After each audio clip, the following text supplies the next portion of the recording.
espíritas ou não, muitas vezes levamos uma vida inteira para aprender isso.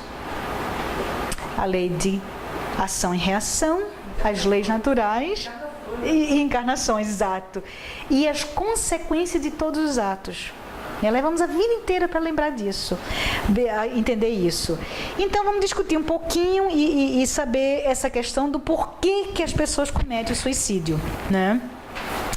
Primeiro de tudo, essa noção da existência de uma vida eterna nos faz pensar a nós mesmos como atores da vida, né? Se somos atores de nossa vida, nós aqui temos a responsabilidade de mudar a nossa vida, mas não temos o direito de terminá-la, certo? Como a vida continua, o que é que acontece com o espírito daquele suicida que se depara com a continuação da sua própria vida? Ele vai ver que a realidade,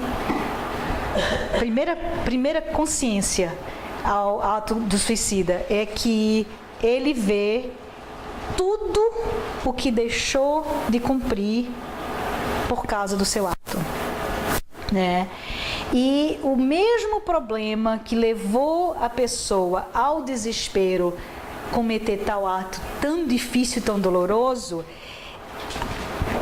desespero, depressão, angústia, confusão, todos esses sentimentos persistem após a morte. Então, voltando, né? Estou passando por um grande desespero, uma grande fonte de dor. Eu penso, eu não sei, que a vida continua, e eu penso que a minha dor, nesse momento que eu não consigo enxergar uma saída, eu posso terminá-la. Eu estou indo em contra as leis naturais, as leis de causa e efeito e a lei de que não me dá direito de terminar essa vida. Eu só tenho direito, todo o direito de transformá-la, não de terminá-la. E venho então a questão, né? Como fruto viçoso, né, que é tirado antes da sua maturação natural, a mesma coisa acontece durante o suicídio. A energia vital ainda está envolvendo aquela pessoa. Então, aquela pessoa ainda está arraigada na questão material, no momento, a energia de vitalidade ainda está naquele espírita que interrompeu sua vida. Por tal razão, que são as consequências que o livro A Memória de um Suicida demonstra muito a persistência daquele espírito na vida material, inclusive sentindo a dor que ele não conseguiu resolver, né, pelo desespero, bem como a dor no corpo da ação da sua morte. Bom, a coisa que acontece também é que ao ver a vida continua, nesse momento do suicídio, ao ver que a vida continua e que eu não consegui fazer aquilo que eu me prometi, eu me comprometi a fazer nessa terra, a primeira coisa que vem para mim é essa questão de que fico culpado e me sinto arrependido do meu ato instantaneamente. Então, culpa e arrependimento vão estar em cada momento vivenciado por aquele suicida. E para nós, que estamos sendo testemunhas de um fato tão doloroso, o que é que a gente pode fazer? O suicida não pôde resolver o seu problema e levou ao suicídio, certo? Ele não conseguiu falar com as pessoas, ele não conseguiu exteriorizar o seu desespero em vida. Em morte, especialmente se aquela pessoa não está no meio espírita, né? Que tem através das sessões mediúnicas essa questão de poder corresponder, aquele suicida tem a necessidade grande de se comunicar com aquele que ele não conseguiu resolver o problema.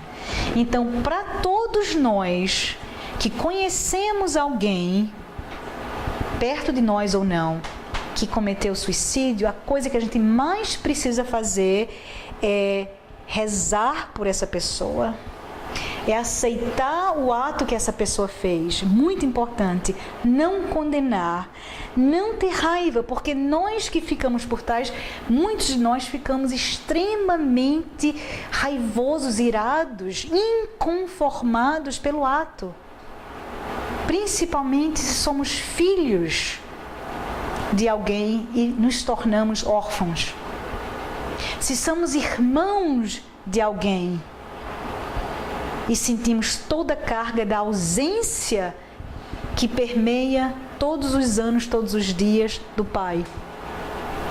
Se somos os pais, né, que ficamos e vimos aquela ausência e não podemos aceitar, se temos raiva, se temos incompreensão, por qualquer maneira que foi aquele suicídio.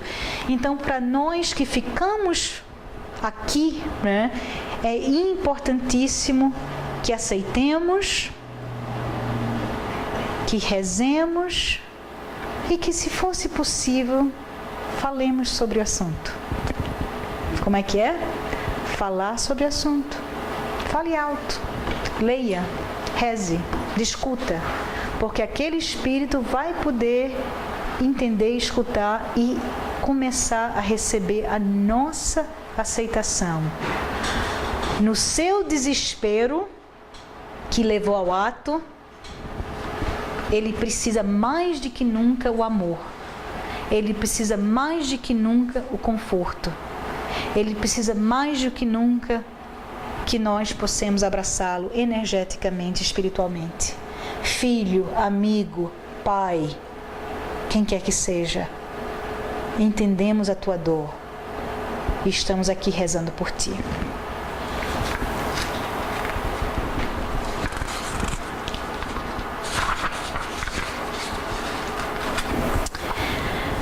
Quando a gente veio, já foi falado anteriormente, mas quando a gente veio a esse mundo, a gente teve o nosso contrato implícito com a nossa vida, né? E que foi dado, a maioria de nós participamos desse contrato e devemos respeitá-lo. Nesse contrato está incluído o respeito ao próximo, né? E não fazer ao próximo o que não queríamos que fizesse a nós mesmos. Mas nesse contrato também está respeitar nós mesmos, respeitar o outro, respeitar a terra onde vivemos, o ambiente que nós vivemos. E o suicida compreende, em muito pouco tempo após o ato suicida, que quebrou o contrato e que sofre intensamente por ter quebrado esse contrato. Nós todos, né? Ele também foi colocado no mundo arquitetonicamente construído, projetado para vir com pais certos, com pessoas certas, tudo aquilo que foi pré-programado para a gente passar por missões X ou experiências Y. E é nesse momento que ele vê que todo esse esforço que foi feito para essa missão foi interrompido pela falta de conhecimento e a falta de fé, realmente. Fé sendo o antídoto da esperança, né? A falta de fé sendo o antídoto da esperança. Então, no momento de desespero, ele não teve fé, não teve confiança. Então, no momento em que ele ou ela comete o ato suicida, é a única resposta para terminar o que for que está levando aquele momento de dor, né? E ele vê que cerrou as portas para todas as condições mais favoráveis para passar tudo aquilo que ele ou ela precisava passar.